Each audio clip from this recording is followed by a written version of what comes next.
Welcome to Resurrection Parish's Town Hall meeting. This is the last time for this year that we'll be having a discussion on what does Scripture say about caring for God's creation. Again, I'm Father Tom, and it's been an honor to be here with you over these past months to share in what the Scriptures have given us over this year in regards to the many different issues and challenges that are out there in the world, but also to comfort us and reassure us that there is a path to wholeness and salvation. So again, this evening we're speaking about caring for God's creation. And I can't help but think as we're walking around and in Wisconsin, we have peak fall moments when all the leaves have turned and the trees are beautiful. Well, I think we have to declare a peak spring moment that, again, all the trees are blooming, the flowers are out. It's a beautiful time to be here in Northeast Wisconsin. So caring for God's creation is about seeing what's there, what has been provided for us by our Creator, and how do we care for that? How do we live, work, breathe in a way that allows this earth to continue to grow, not just for ourselves, but for the next generations to come? So I'd like to begin with a prayer, and this comes from a Laudato Si, obviously, from Pope Francis, and just a prayer for our earth in recognizing how we need a good earth to be good people upon this earth. And so we pray. All-powerful God, you are present in the whole universe and in the smallest of our creatures. You embrace with your tenderness all that exists.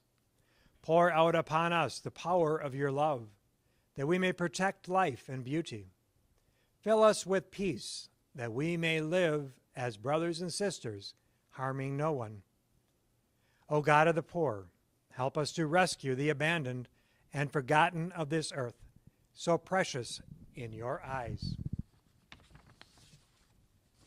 Bring healing to our lives, that we may protect the world and not prey on it, that we may sow beauty, not pollution and destruction. Touch the hearts of those who look only for gain at the expense of the poor and the earth. Teach us to discover the worth of each thing, to be filled with awe and contemplation, to recognize that we are profoundly united with every creature as we journey towards your infinite light. We thank you for being with us each day. Encourage us, we pray, in our struggle for justice, love, and peace. Again, our prayer by Pope Francis out of Laudato Si. So Tony's going to come up and introduce our speaker for this evening, and then we'll have a panel discussion and a discussion for all of you. Again, if you're listening in on this evening, Wednesday night, we ask you to not Google in, what do we? Chat in, thank you. That's the term. You can chat in at any time. Tony? Thank you, Father Tom. Tony Pickler, Mission Outreach Director for the parish here. And it's an honor to introduce to you Dr. David Poyster. I have to say I was at St. Norbert Abbey at the Spirituality Center there for 5 years, and we had a number of presenters who came to the Abbey to present, and Dr. David's presentation over there on some of, I think, similar topics tonight was extremely outstanding and one of the most memorable presentations in 5 years by not only myself, but by so many people that I talked to. So Dr. David is a professor of chemistry and environmental science at St. Norbert College. He's been there for almost 30 years, since 1995, which seems really hard to believe. He received his BS in chemistry from St. Francis College in Loretto, Pennsylvania, and his MS and PhD, both from the University of Wisconsin in Madison. He's an environmental chemist with interests in biogeochemistry. See, I can't even say it, don't know what it is. Maybe we'll learn about it tonight. And the chemical ecology of aquatic systems. His current scientific research focuses on chemical interactions between algae and pigment formation in, I don't even know how to say this, senescent tree leaves. We'll maybe learn about that. In addition to his work as a scientist, David is interested in exploring how the dialogue between science and religion can be used to understand and advance the human condition. David lives with his wife Sarah and 4 children over in East De Pere, and they are faithful parishioners over at Old St. Joseph on the College of St. Norbert College campus. So, Dr. David, thank you so much for being with us, and welcome. Thank you, Tony. Am I good? Well, thanks everyone for coming, and everyone out there, all the ships at sea, welcome. Good to be here. I looked back at my list of presentations, and it's been about 4 years since I was at Resurrection giving a talk. That was back before pandemic time, so it's good to be back and seeing everyone's faces. When Tony contacted me and told me about the theme of what does Scripture say about creation, he also gave me a few assignments. So these were the questions that Tony asked me to consider for my talk. First, how has the church responded to the climate crisis we face? And specifically, what is the message from Pope Francis in Laudato Si? So I was happy to come and talk about these things. Whenever Tony asks me to do something, I always do it because it always turns out to be fun, and he's a great guy. But the other reason is Laudato Si is a document that I've spent a lot of time with, and it's had a big impact on me. So I'm always happy to talk about it and share that with other people. So to kind of answer these questions, I'm going to divide my talk up into 3 parts.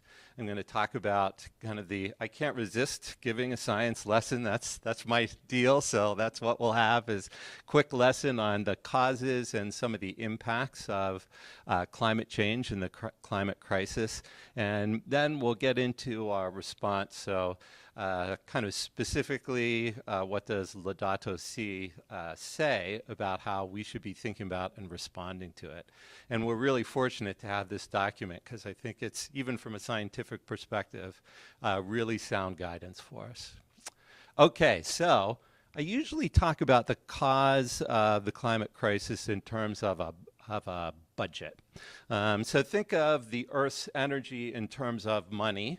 Right, you have a personal budget, so you have income, and then you have expenses, and if you have more income than expenses, then your bank account grows. If you have more expenses than income, then your bank account shrinks. So we're going to be talking about the Earth's energy budget that way. So before we do that, we've got to talk about the currency that this budget is constructed in, and that is energy currency, and that's electromagnetic radiation. So this sounds like something very complicated, but it's not. It's just light. Light is electromagnetic radiation. But the important thing about this currency in our energy budget is the denominations of it. It's kind of broken up into different chunks. And the 3 chunks that we need to be concerned of, the 3 different types of light that are parts of this budget, they're all basically the same thing, but it's ultraviolet, visible light, and infrared. So these are probably terms that you're familiar with. It's all the same thing. The only thing that's different about them is the wavelength of the light. So ultraviolet has the shortest wavelength. It's the highest energy denomination, right? It's like the $100 bills. And then visible light is kind of medium wavelength. That's the $20 bills. And then the long wavelength, the lowest energy, is the infrared light. So it's the $1 bills, little energy per packet. And the reason why we need to keep track of these different denominations is our income is in the big denominations and our expenses get paid out in the small, in the infrared. So the source of most of the energy at the surface of the Earth is ultimately the sun. And the sun sends energy towards us in the form of ultraviolet and visible light. And this little diagram right here is of the atmosphere. Now, if it's not to scale. If I were to put the atmosphere on the Earth, it would just be this tiny little layer, but that doesn't make for a very exciting picture. So, okay, so we get ultraviolet and visible light, mostly visible light from the sun. But actually, most of the ultraviolet that gets sent towards the Earth from the sun never makes it to the Earth. So most of that ultraviolet light up there, and that actually gets filtered out by the Earth's atmosphere. So you've probably heard of ozone and ultraviolet light. Ozone and oxygen in the top part of the atmosphere absorb the ultraviolet light, and it's just the low energy ultraviolet that makes it to Earth. So we get a little bit of ultraviolet, mostly visible light, and actually most of that doesn't do anything. It bounces right off the Earth and gets reflected right back out into space, unchanged. So mostly visible light, a little bit of ultraviolet gets reflected out into Earth. That remaining part, that 40% that gets absorbed, that's what causes the Earth's surface to be warmed. This is also the light that supports photosynthesis and supports almost all life on the planet.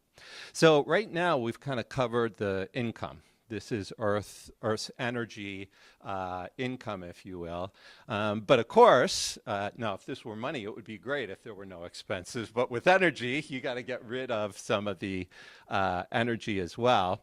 And here's where the denominations change, because and it's really just a function of the fact that the sun is much hotter than the Earth.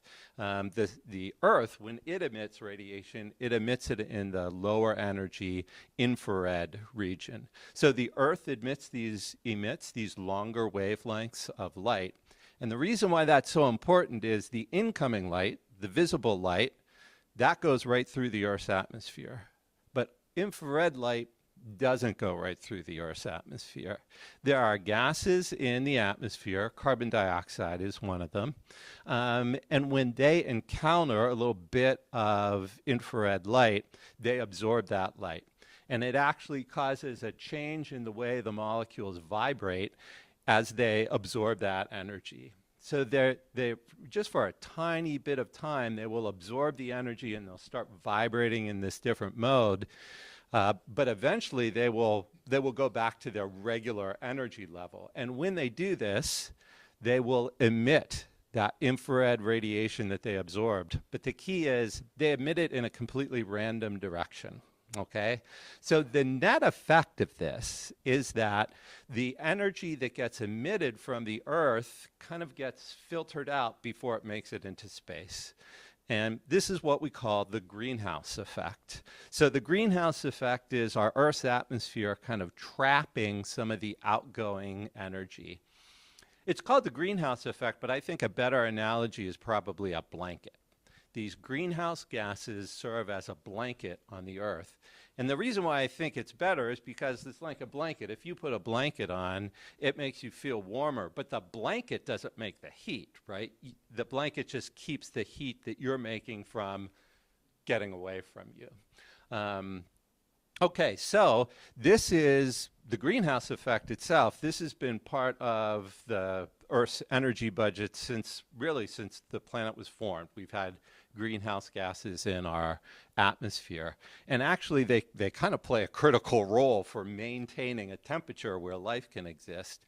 If we just lost all of our infrared radiation directly out into space, the average Earth's temperature would be about 5 degrees Fahrenheit. Whereas with the greenhouse effect, we're a little bit below 60 degrees Fahrenheit, which puts us right in the zone where we have liquid water, which is really important for life.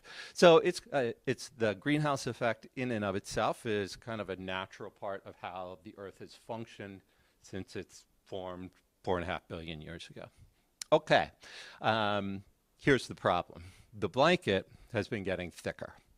And what that means is we've had an increase in the concentration of these gases that trap the outgoing energy. And so that means that as these gases get to a higher and higher concentration, less and less of the infrared makes it directly out into space. So this is probably one of the most famous graphs of carbon dioxide, because this graph is based on direct measurement of atmospheric carbon dioxide. And it's been collected since the late 1950s at observatory called Mauna Loa in Hawaii. And so you can see that there's been this increase in carbon dioxide over that time period. We can actually put it into a little bit of a bigger timeline. So this is over the past 1,000 years, this graph is. And we can recreate past atmospheres by analyzing trapped air bubbles in ice cores. So this ice was formed, in this case, thousands of years ago. We can go back even hundreds of thousands of years with these ice cores. And you can see this kind of shows you where the carbon dioxide concentration when it started to rise, which is the late 1800s, early 1900s, corresponding to the Industrial Revolution. I was going to ask you later, is there any evidence of like millions of years ago when this has happened before? Yeah. So if you look over hundreds of thousands of years, the carbon dioxide concentration has gone up and down, and not within this range, I would say, too. You know, the thing that has never happened before is the rate of this increase. This increase in carbon dioxide concentration is about 10 times the rate that we've seen over the course of Earth's history. So it's not so much the magnitude of the change, but the rate at which it's been changing. That's really remarkable and different. Okay. So that kind of gives you an overview of kind of the nuts and bolts of what's creating what we call climate change or the climate crisis. Now I want to talk a little bit about some of the effects of what I just talked about. And my main source for this information, because I mean there's so much work that's done in this area, but there is a group within the United Nations called the Intergovernmental Panel on Climate Change. And this is a group, it's a group that continuously kind of reviews and updates and issues reports about what's the status of our knowledge about climate change, what's the predictions, what are the predictions for the future, that kind of stuff. So they're in the midst of issuing a series of updates. So the physical sciences part came out in 2021, and actually the kind of synthesis summary, the final of these reports came out just a few months ago.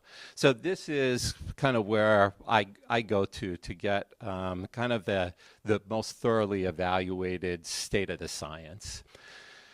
As you can imagine, the main impact of this is as the blankets get thicker, the temperature rises. So we've seen, relative to the late 1800s, little over 1 degrees Celsius increase in the average Earth's surface temperature over land and water. Just putting that into perspective, if we were to graph that out, here's going back to the last 2,000 years, the graph here on the left, and you can see that rise there. The graph on the right of the screen is it's just kind of zooming in on that last fraction from 1850 to the year 2020. And it shows the graph on the right, the tan kind of line shows what we're experiencing, the increase in temperature, and then the blue line is kind of this, what would, based on these models that they make, what the temperature would be if there weren't a human impact that we know of as the enhanced greenhouse effect. This is a bit of a busy graph, so I'm just step you through it because it's actually a pretty important one. Here is my clicker gets sucked up by the screen, so I'm just going to point here. So here's our temperature change right here. This is the net temperature change caused by human activity, so it's pretty much matching the observed temperature change. And this is kind of a categorical breakdown of what activity is contributing to it. Greenhouse gas emissions, if that was all that was going on, we would actually have a warmer planet. But the other human activity involves creating aerosols. So these aerosols actually reflect incoming sunlight, and that decreases the temperature. It shades the Earth. So what you see here is a net effect of human activities. Some of our activities cause an increase in temperature, some of them a decrease in temperature. That's the net effect. The things that cause the increase in temperature are mostly carbon dioxide and methane.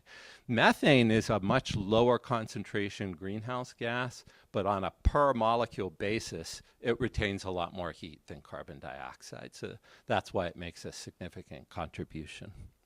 Okay, so there's a number of other things that change whenever the Earth's temperature warms by that much, by 1 degree C.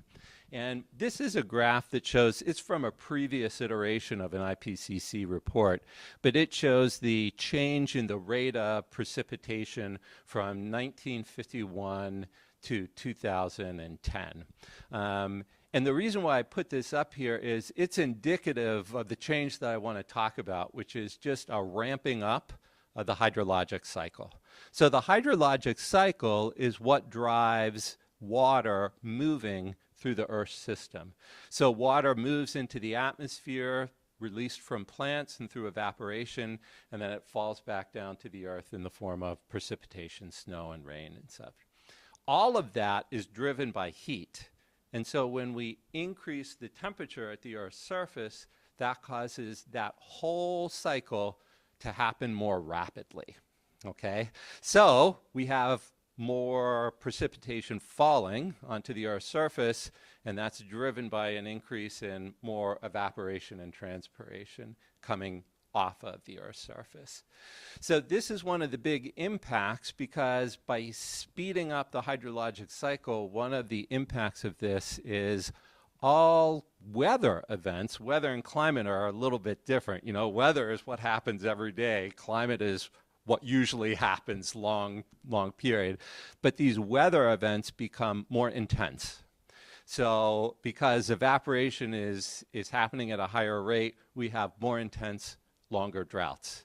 We also, because precipitation is happening, we have more intense rain events and stronger storms. All of this is just speeding up that cycle due to an increase in temperature. One of the other consequences that we've seen is changes in the amount of snow cover. So this is looking down from the North Pole, looking at spring snow cover in the Northern Hemisphere. And the oranger colors indicate that we're having less snow cover. And then the graph on the left is just looking at that over time. That decrease, and again, the reason is fairly straightforward. We have a higher temperature, so we have less ice accumulation and more ice melting quicker. This also extends to glaciers throughout the world. So this is a graph.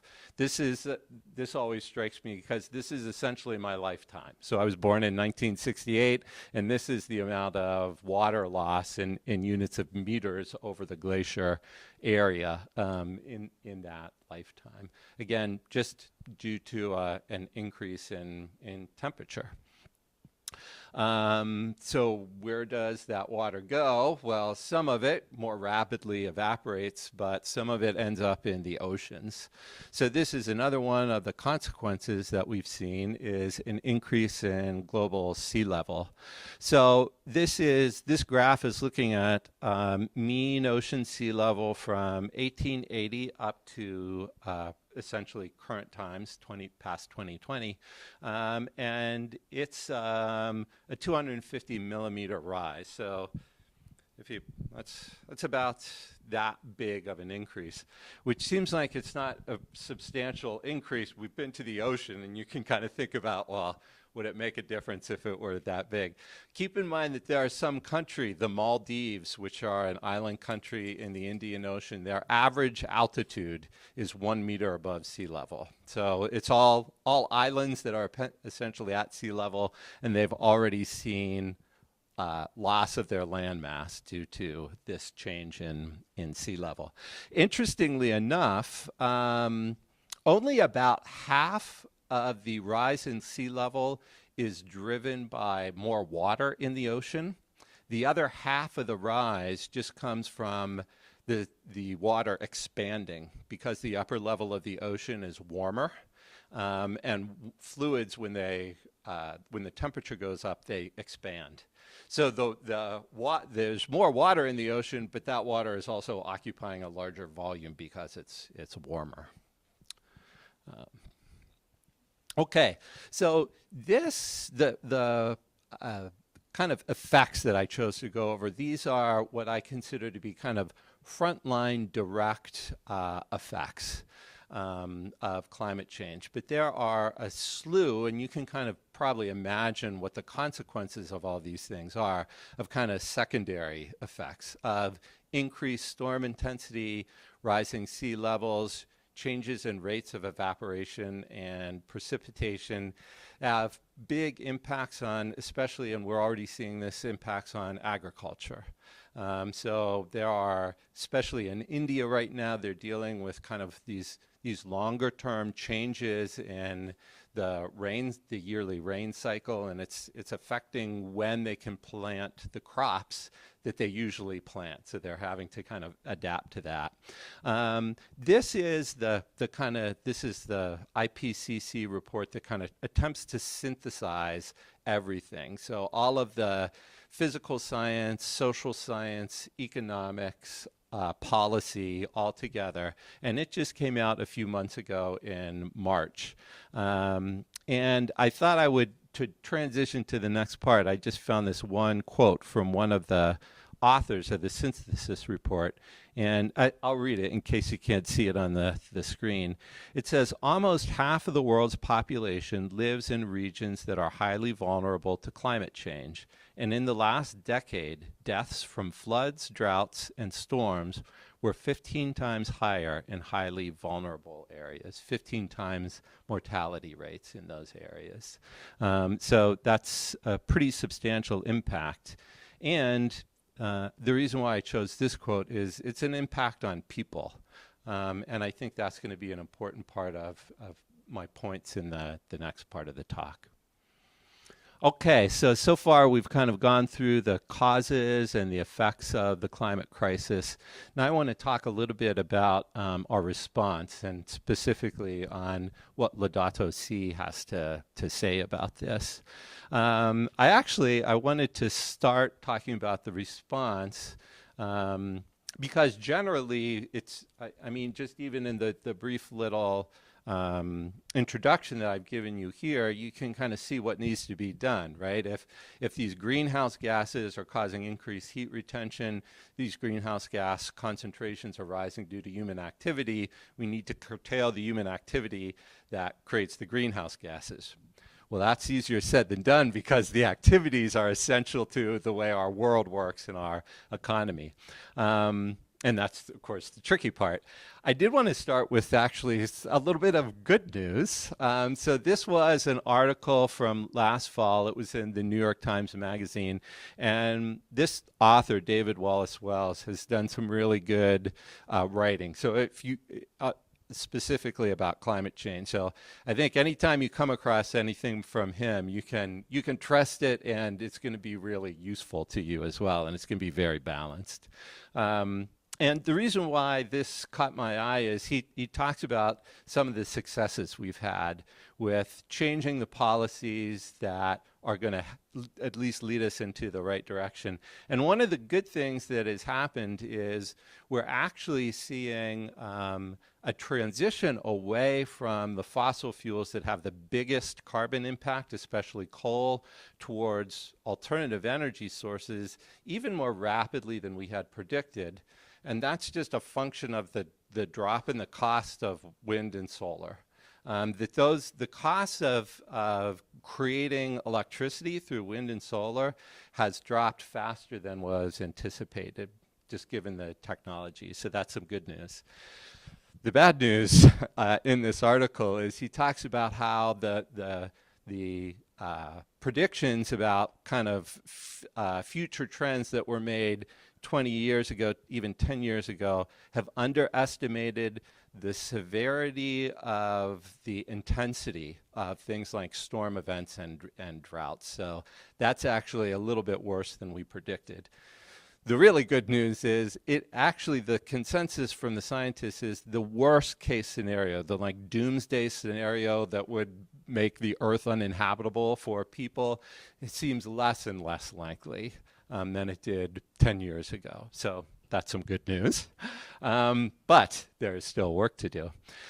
Which brings us to this papal encyclical. So this is Laudato Si. It was written by Pope Francis in, I think, 2015. Yeah. And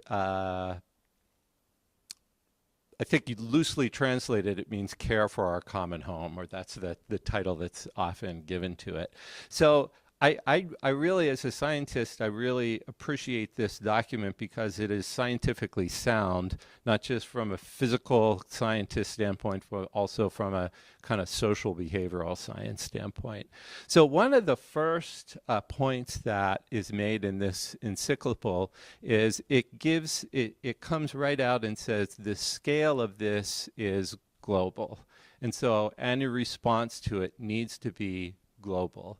So this isn't a matter of while everyone's behavior and lives are going to be impacted from it, this really is going to require large-scale institutional government responses to deal with the problem.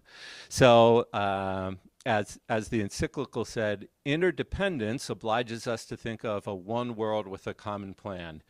We literally all live in the same atmosphere. It doesn't stay above any one place, any one city or continent. And therefore, a global consensus is really essential for confronting the deeper problems. And I think this is one of the reasons why the Catholic Church in particular has a role to play, because there just aren't many organizations or entities that have the global reach that the Catholic Church does. Another important point he makes, and it's a little bit humbling for a scientist to admit this, but it's really essential that scientists admit this. And it says, any technical solution which science claims to offer will be powerless to solve the serious problems of our world if humanity loses its compass. If we lose sight of the great motivation which makes it possible for us to live in harmony and to make sacrifices and to treat others well. So even though it requires this large-scale global response, what is going to enable that response is essentially what's in people's hearts. And that's why I think when I give talks, especially when I give talks on campus about climate change, they want me to talk about the science of it and everything, and I always start out the same way. We don't need more science, we need more Jesus. That's what we need to solve the climate crisis. And that's what I want to dwell on right now, because I think this is the key point for us as Christians, because this is right in our wheelhouse, right? This is foundational to who we are.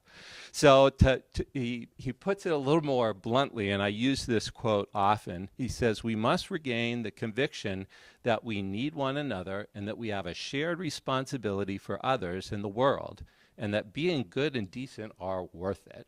So it's this part right there, that we have a responsibility for others. This is the part that I think for me isn't just like part of the Christian faith and the Catholic tradition. It is really the bedrock. It's the foundation. It is the radical transformation that began with Christ and continues up to this day. So that's what I wanted to talk a little bit about, is where this string comes from. When we talk about, well, what does Scripture say about this? Scripture doesn't say a lot about how we should feel about polar bears. Don't get me wrong, I love polar bears, and I want polar bears to be able to live in the same world where I live. But what I really love is people. And I think everyone is the same way. That and keeping our eye on that aspect of it is going to be important. So for me, one of the kind of seminal aspects of Christianity, meaning that it kind of is one of the starting points for this, is the parable of the Good Samaritan. So the parable of the Good Samaritan, everyone's familiar with it. So a man is assaulted, and he's kind of left for dead on the road, and a priest and a Levite come and pass him by. And then a Samaritan passing by actually stops and helps him, dresses his wounds, takes him to an inn. One of the important parts to me is kind of the context of the story. Like, well, why did Jesus tell this story? And that Jesus is prompted to tell the story by someone asking him the question, well, what are we supposed to do? And depending on the translation, it's like he's a religious scholar or a lawyer. He's some kind of a wise guy trying to trip Jesus up. And so when he asks Jesus, well, what are we supposed to do? Jesus refers him back to Leviticus, when Moses got the law from the Lord, and he says, well, what does the law say? And it says you're supposed to love your neighbor. And so Jesus said, love your neighbor. But then, of course, the guy has to push it, and he says, okay, well, who's my neighbor? And that prompts the parable of the Good Samaritan, and that's why this parable, to me, is always so powerful, because the Samaritan is the good guy in the story. But of course, at the time, Samaritans and Jews, so a Jewish person listening to this parable, would have been really taken aback by the fact that the Samaritan was the good guy in the story, because the Samaritan was the other, right? It's not just that we have to take care of our neighbors, all of the people that we like and we see all the time. We actually are called to take care of people that we never see on the other side of the world, and maybe even people that we don't particularly like. That's what this aspect of Christianity is. And it was that kind of, like I said, I think of it as a very radical message, especially in the world that it kind of gave rise to, but it continues on, and it survives to this day. A few decades later, St. Paul relies on that same notion when he's kind of dealing with trying to get his churches in Galatia to kind of resist some of the preachings that he feels is taking them astray. He says, for the whole law is fulfilled in one statement, namely that you shall love your neighbor as yourself. So this core foundational aspect of what we are as followers of Christ taking with us and inheriting.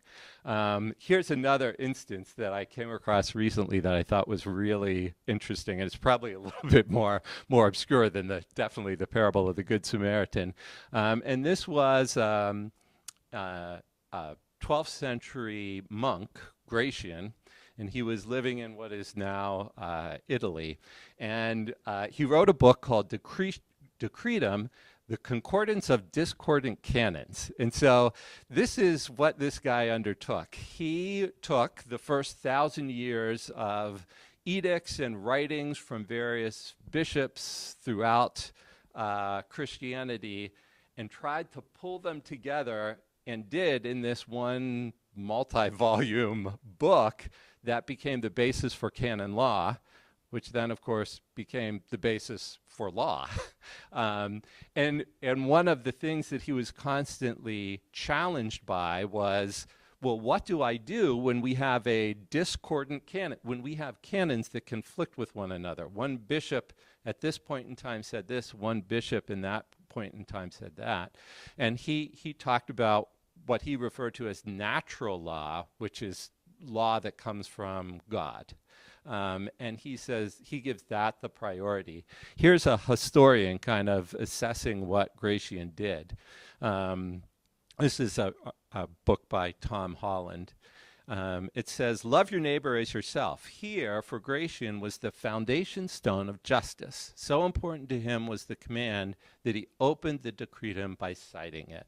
So this was this kind of first attempt to codify kind of the rules of Christianity. A lot of times it's looked at as being kind of a response to the rise of Islam, which had this very kind of clear-cut, direct from God law. And what is at the basis of it? What is the kind of litmus test for everything that goes into it is, does it encourage us to love our neighbor as ourselves? As a scientist who is interested in religion, this is one of the sources that I consider to be an ongoing mystery to me, and I continue to find good ideas from Pierre Teilhard de Chardin. And he sums it up this way. Love one another, recognizing in the heart of each of you the same God who is being born. Those words, first spoken 2,000 years ago, now begin to reveal themselves as the essential structural law of what we call progress and evolution. So when you read Teilhard, he talks about the importance of this being able to form aggregates amongst humans and how that has given us the success that we have, which from an evolutionary standpoint is right on track with what the science tells us about human evolution. But it also kind of points us in the direction of this ability to kind of associate with one another, even across differences, and to overcome those boundaries between groups of people. This is not only what has made us the success we are as a species, but it is the key feature of us that is going to allow us to continue to face the challenges that we face. And I think that's key as we move forward, and as we're sometimes being asked to kind of be supportive of changes in our lifestyle or policy that are going to be somewhat challenging to us. I think it's important to realize that part of why we need to do some of the things we need to do is it is our call to truly love our neighbor, and everyone is our neighbor. So I hope that clears things up a little bit. This is another picture taken from the bridge of the St. Norbert College campus on a little bit clearer day.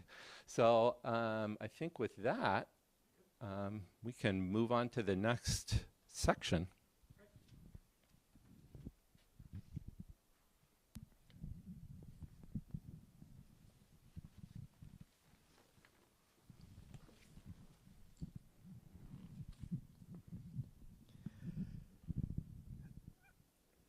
Thank you, David. Yeah, wonderful opportunity to stretch our minds a little bit. So what do you actually teach?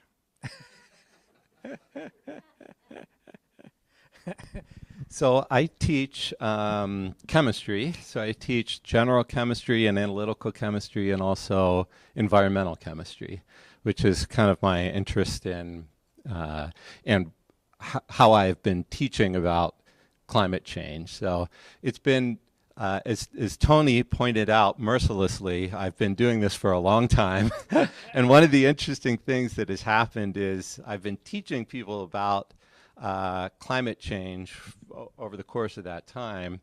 And what I have seen is, if you look back at like what I presented in the first year I was teaching, almost everything that I talked about as direct impacts, measurable impacts of climate change, when I first started teaching, they were predicted outcomes of climate change. So over time, each item has just gradually shifted into the next part of the lecture. Like, oh, we predict sea level will rise. Well, now we have evidence that it has, et cetera, et cetera. So I was under the impression, I always got the sense that that eventually, if we do nothing, we're going to become extinct.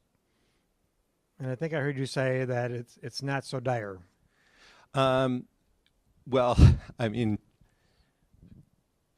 yeah, I mean, long term, the universe is going to end.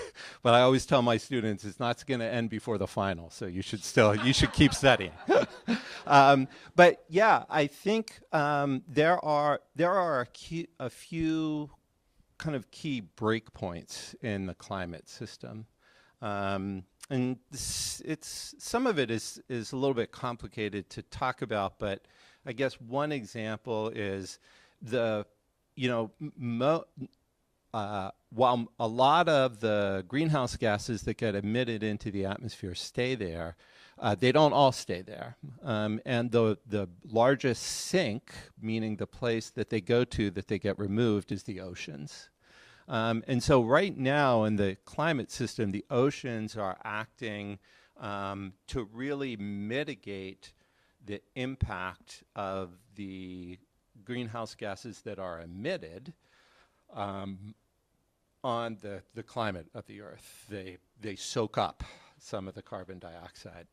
But that's actually a function of how the oceans circulate. And you asked earlier about kind of the fluctuations in carbon dioxide. Most of those fluctuations can be traced to drastic changes in ocean circulation.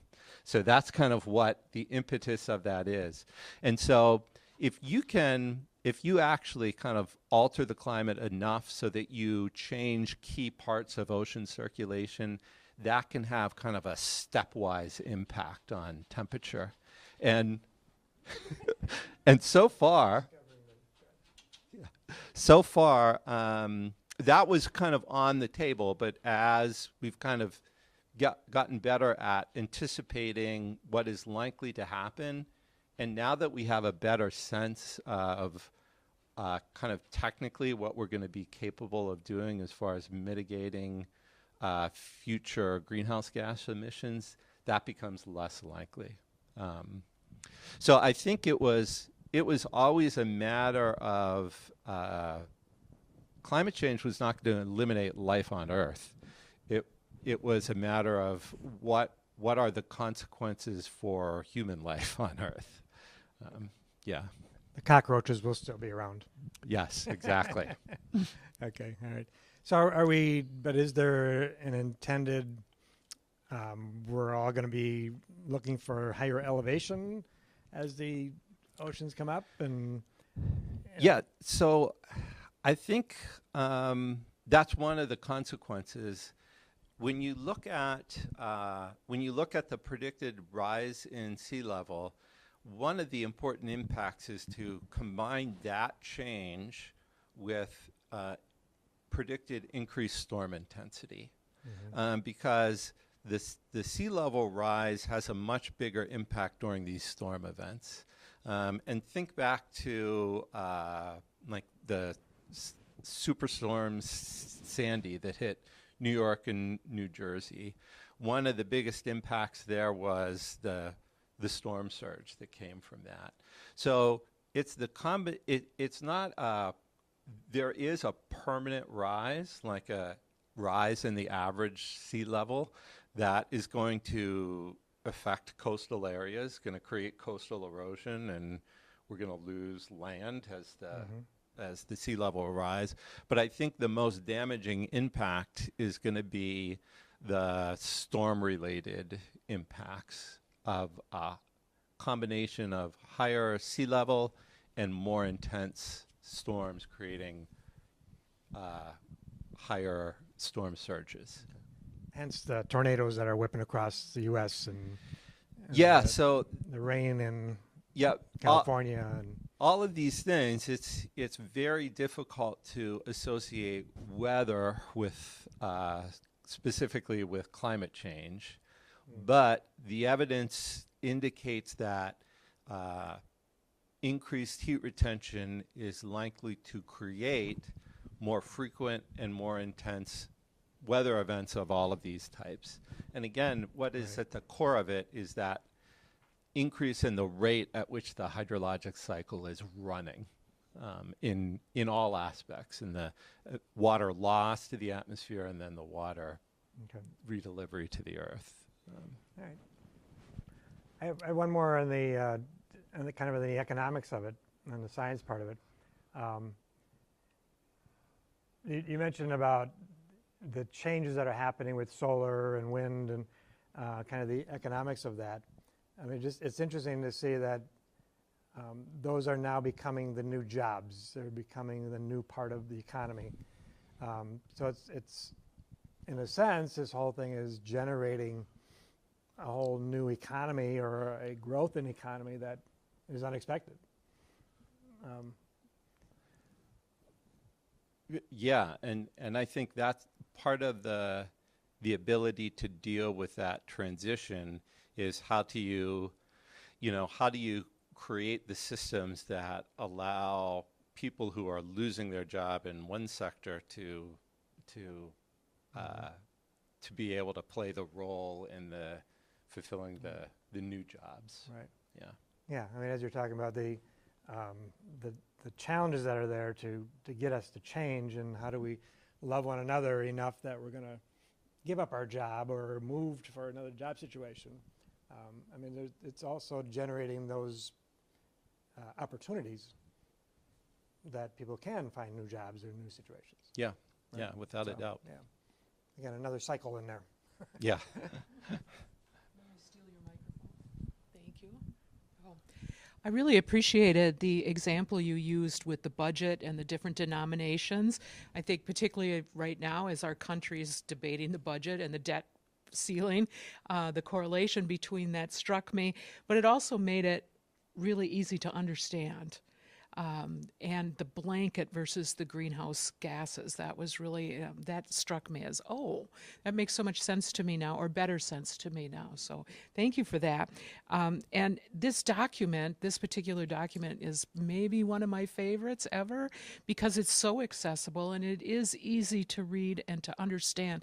And it calls us back to that one basic thing again and again. How do we care for our neighbor, which, if we don't care for the earth, how could we even? So I'm curious, how do your young students, your younger college students, are they surprised when they're introduced to this document to think, well, this is a church document? And do they have any reactions that way? You know what? I'm not sure, because it almost never comes up in analytical chemistry.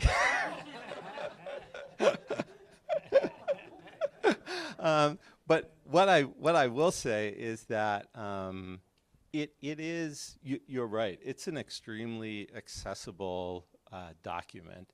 And I have from time to time had occasion to try to wade through other papal encyclicals, and it's tough sledding for someone who doesn't have a background in theology. But this document, yeah, I agree. It's very accessible.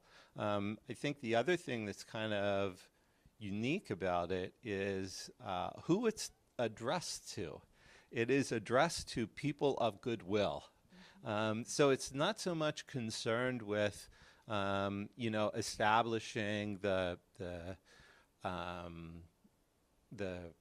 codifying certain aspects of Catholicism. It's really a call for us to kind of pay attention to certain aspects of our tradition, but also to interact with other people of goodwill.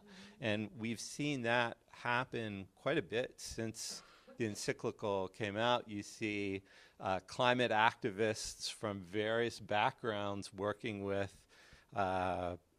people from within the church structure, and so yeah, that is I think that's another kind of unique thing about it. Yeah, I think it is kind of interesting to see what an impact the encyclical has had on certain people.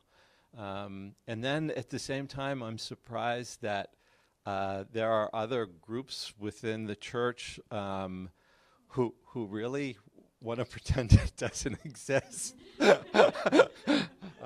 which is a little disheartening. So. Yes, definitely.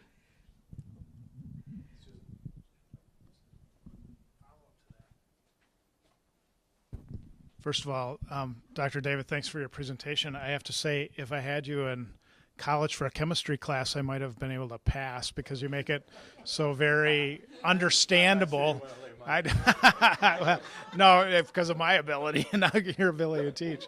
You make things very understandable. But because they're so understandable, you just alluded to the fact that some people just kind of want to discount the document. And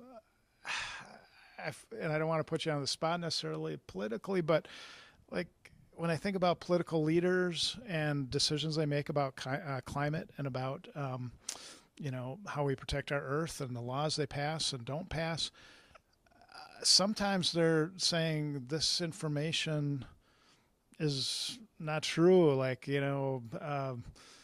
temperatures are just cyclical. Rain amounts are cyclical. That they kind of discount the fact that charts that look so, anybody could see the rise of some of the things you showed us. And yet they say, no, that's really not true. So I guess my question is like, what do we do about that? About helping, how do people look at that and decide that that's not true and then make decisions, for our world based on those false assumptions? Yeah. So I always try not to get political when I when I give these talks, but I do think the tricky part for us in America now is that there's multiple issues that we're faced with dealing with. And so if our main decision is to vote for an individual candidate, a lot of times if we vote based on how we feel about this issue, we would go X. If we vote how we feel about that issue, we would go Y. So, but getting back to so that's tricky. And my response to that is, there's voting, but there's also petitioning and making your voice known through other means. So, and sometimes those voices are most meaningful when they come from unexpected places. So I'll just throw that out there. As far as kind of the debate about the validity of the science, I just have to be upfront and say there's just very little uncertainty among the scientific community. If you read the IPCC reports, they do what scientists do, which is they don't tell you yes or no. They assign probabilities to everything. And that's really how science works. And so they categorize their conclusions based on the degree of scientific confidence in these conclusions. And I think that if you knew how science works, like how scientists succeed as scientists and how just the accumulation of scientific knowledge works, you would realize that if there were really strong, valid scientific evidence that these main conclusions were really off the mark, there is such a huge incentive for anyone that can kind of put that forward to do so, that would have been done. I'm happy to discuss these issues, and occasionally I end up discussing them with people who kind of question the scientific validity. And I've seen people on TV, et cetera, that kind of raise issues with it. And I would say that most of the issues that I see raised about the science are the kind of common fault that is found is, people who there's kind of conflicting evidence about very specific and narrow aspects of our understanding of climate. So I heard someone spend a great deal of time talking about the incorrect model predictions. And what they were really talking about was the models had predicted in this latitudinal zone a change in temperature of about 0.5 degrees over this time period, when in reality it was 0.2 degrees. So this, to me, it's kind of like saying, okay, so if the weatherman told you yesterday that it was going to snow a foot, and it didn't snow a foot. It snowed 10 inches. It doesn't make sense for your response to be, oh, I'm going to ignore the weatherman today, and even though it's minus 30, I'm going to walk outside in my flip-flops and shorts because I like to wear flip-flops and shorts, right? So finding these kind of small discrepancies, that's real, and that's the kind of thing that allows scientists to get new grants and write new papers. But as far as being relevant to the main thing that we're seeing is not, it's an exaggeration of what the implications of those discrepancies are, I guess.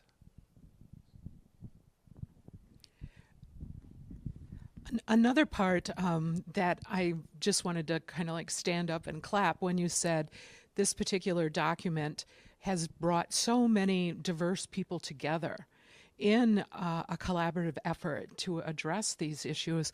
And every time I Google something looking about care for the earth as a Respect Life issue, I notice that all of these different people and worldwide organizations, government-supported, nonprofits, business-supported, coming together to a shared table to discuss these issues and hopefully through that shared conversation make some progress.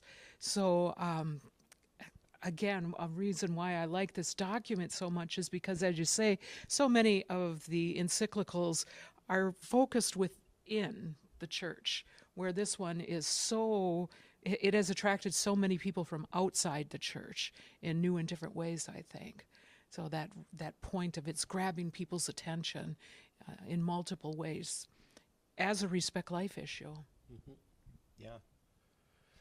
This is also another kind of role that I see for just organized religions in general, is part of the impact of the rituals that we do, week after week, year after year, generation after generation. Part of that is constantly reminding us of this essential aspect of caring for your neighbor, but also just seeing it and experiencing it viscerally on a weekly basis.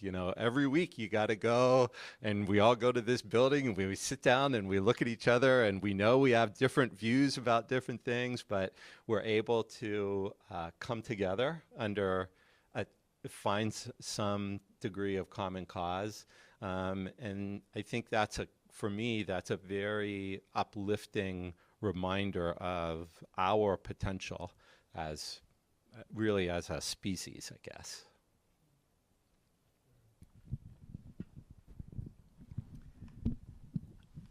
I kind of, as you were talking a little bit on a little higher level socially, Susan, as far as people coming together from many different aspects and the diversity that's coming together, I'm struck and a little bit going back to Teilhard de Chardin. I did as you did all your chemistry, I did a whole semester on him way back when. Not that I could really quote anything from that, but the sense and the to me the mysticism of it all is how interconnected we are, and not just we on the human level, but we as in every molecule and the smallest, the smaller than the smallest particle we can detect as human beings. I mean, it keeps getting smaller, right? It keeps getting more seemingly invisible, and all the different aspects of the life cycles and everything coming together. How so dependent we are on that which is outside of ourselves and internally within ourselves, and just a sense of we don't really think that our thoughts have a trajectory to it. And yet they do. They form life. They form who I am. They form who my neighbor is. And, the Samaritan had that thought, had that sense. Well, how do you measure that? How do you, so it's so intricate in who we are and what we're about. And I think as I look at this whole issue, it's drawing, I think, out to the world that we can't live without each other. And we can't live without the the oceans, and we can't live without, and we can't live with the pollution that's coming out of our cars and industries and the cows and everything else that's happening out there. So that intricate balance that needs to happen within ourselves and among ourselves and beyond ourselves, bigger than human beings, is just a huge lesson for me. And I think it's one of the beautiful things that's going to help us not only survive in our climate, but survive as a human race, help us survive with the larger world in which we live. So it's a bit of a statement, but I guess I'm kind of in awe of what we're learning, from within there. Yeah, and I guess what I would add to that is I find that perspective that you have, which is really coming from kind of a spiritual standpoint, that actually really that fits very neatly with what we're learning about human evolution and what has driven human evolution in the past and what is going on with human evolution now. And there are very interesting new insights completely from secular science that would be just a different articulation of what you have said, which is, the environment that we create, be it through our spiritual or religious practices, that defines kind of that culture, and those symbols define what is the norm for humans and what is the norm for human behavior, and that causes human human evolution. Right. And it stirs us to act in surprising ways sometimes. Yeah. So that's one of the things that I am working on when I can, which is that there's a real confluence between our understanding of evolutionary processes and kind of our spiritual goals and insights. There's some amazing research. Actually, I was just reading about this a couple of weeks ago. This is probably not at all what you were thinking of, but there's been research done, controlled research using psychedelic drugs, and not like the 1960s research that was done, but this is actually kind of legitimate, controlled. Actually, that's one of the key insights that people, kind of exposed to these drugs that have these profound psychological effects. They're finding that the insights that they gain are actually amazingly similar to the insights gained from people who practice very intense and focused meditation. And it's things like that, like kind of they suddenly have a sense of the extreme interconnectedness of all human beings. So I don't do drugs. I meditate. well, you're getting to the same place. So And I think that's a big lesson for church, religion, and science. It started from the same place, and it's on the same path. And it's going to the same place. The whole division that happens so often within there is silly when you think about it. yes, From both sides. Yeah, I agree. I mean, the greatest scientists, from way in the past have been from church, from, priests, religious, and, lay people who were supported by the church and asked by the church to discover. And they didn't like the results all the time, but but it was very much promoted. Yeah. Within the church. Yeah. And now the church is like, we don't do that. So, oftentimes we don't do that.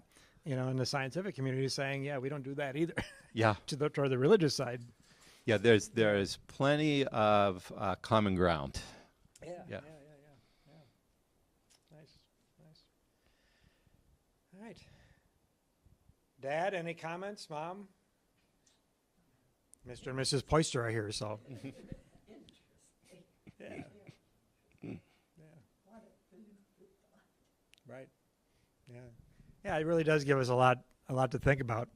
And to me, in my closing remarks tonight would be, if we take in the reality of who we are, as we mentioned, it's not about excluding, it's not about passing by those who are in need, it's not about saying, well, we'll let the next generation worry about it. What can I do? But it is about how do we take in a very sensitive way, in a listening, synodal way, how do we understand who is my neighbor, and how can I, in very simple ways, and how I live my life, that I can actually have an effect on those around me in the larger world in which I live in many different ways. So. One of my favorite lines from the document is, "The earth is essentially a shared inheritance whose fruits are meant to benefit everyone." And I think, what a beautiful interwoven thought of caring for our neighbor and viewing the earth as a gift that needs to be cared for, and then how we care for others through those small things. I know in my own family we sometimes get into arguments about who's recycling what and how they're doing it, and what difference does it make on the grand scale if I throw this one thing away. But we use that as a jumping off of, it does make a difference, the whole butterfly effect, and in loving and caring for the earth, because of the consequences of what will happen if we don't. It kind of gets to the fine point of why wouldn't I? Right. All right. Do you have any final? No. I just wanna We're good. Thanks for the opportunity, for inviting me back. Yeah, I look forward to continuing the conversation. And thank you for being here, but also for, in your own life, for keeping that good integration balance between science and religion, and the many different ways in which we